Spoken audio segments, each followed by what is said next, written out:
chers invités, chères sœurs, chères filles, futurs leaders du pays.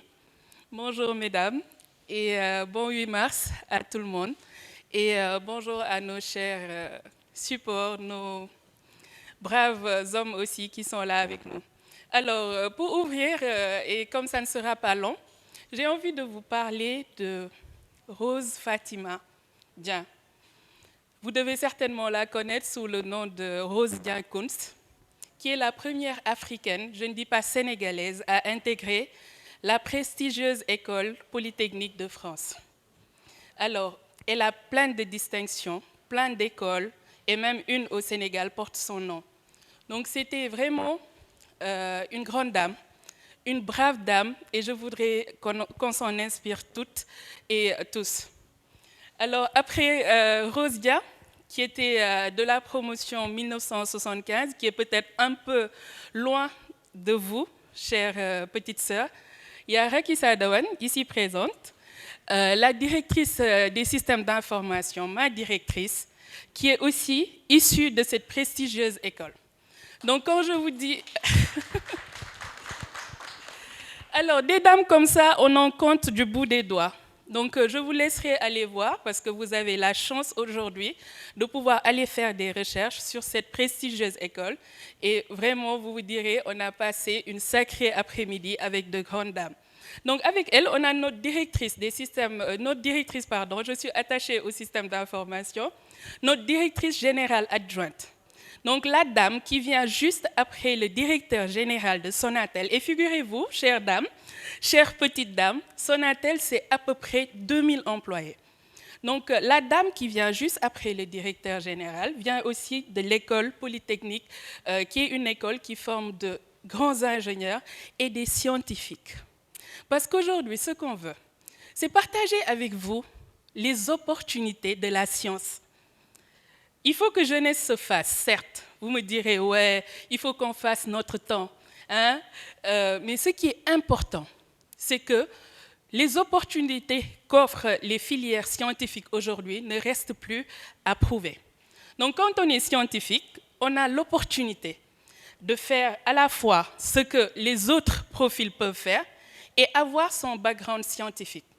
Ça nous donne toute une logique, une façon de penser qui nous permet de pouvoir affronter et surmonter plein d'obstacles. Et à la Sonatel, on a, machallah, au moins 4 ou 5 dames qui sont des profils scientifiques et qui siègent au CODIR. Et ce n'est pas rien. Elles décident de l'avenir de ce monde.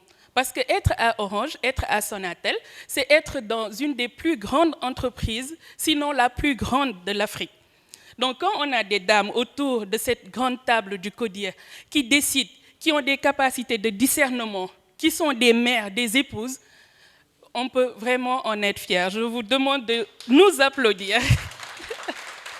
Alors pour terminer, je n'ai pas beaucoup de temps, je laisserai à ces issus de Polytechnique et les autres partager leur expérience. Moi je suis Khadija Toussar, donc j'ai 38 ans, je suis mère de 2 enfants, de 7 et de 5 ans. Donc vous pouvez vous imaginer ma vie de scientifique avec le travail aux côtés de Raki chaque jour. Donc quand on vient de l'X, avoir une directrice qui vient de l'X et être dans les métiers des télécommunications, dans le cœur de métier, ce n'est pas évident, et avoir une vie à côté. Si on vous dit que c'est facile, les métiers scientifiques, vous pouvez croire que ce n'est pas réellement la vérité, mais ce qui est important, c'est de se battre. Partout où on est, qu'on soit dans les métiers scientifiques ou dans les autres métiers, l'essentiel, c'est d'être des élites. C'est d'être la crème. Et vous vous en rendrez compte demain, quand vous voudrez faire des choix de carrière, vous aurez un large choix. Ce qui est important et essentiel pour toutes les femmes, c'est d'y croire. Ce n'est pas une question de genre. La science, ce n'est pas réservé aux hommes. On a toutes les aptitudes, toutes les... comment dirais-je, on part du même niveau que les hommes.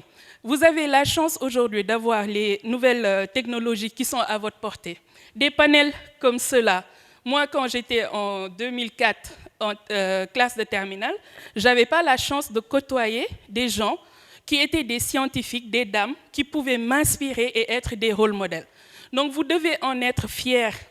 Et avoir comment dirais-je, la profonde certitude et l'envie de réussir. Donc vraiment, je terminerai par Marie Curie, que vous devez certainement connaître pour celles qui ont fait de la physique et de la chimie, qui est la première dame scientifique, je dis bien scientifique, du monde. Donc elle travaillait étroitement avec son mari Pierre. Et elle était tellement fatiguée, ralentie par les hommes machos de son temps, qu'un jour, il y a un journaliste qui lui dit « Mais Marie, s'il vous plaît, qu'est-ce que ça fait d'avoir épousé un savant ?» Et elle était très fière. Si c'était de notre temps, on lui dirait « Ya ma gëna xam ». Elle a dit bah, « Demandez à Pierre ».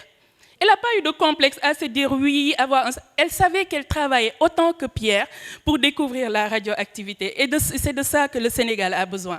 C'est de ça que l'Afrique a besoin. Donc je vous remercie et je vous dirai que toutes les responsabilités xëj nañ seen buntu kër waajur yi. Donc il faut que ngeen gëm ko, ngeen dem ba jeex dans tout ce que vous entreprenez. Merci.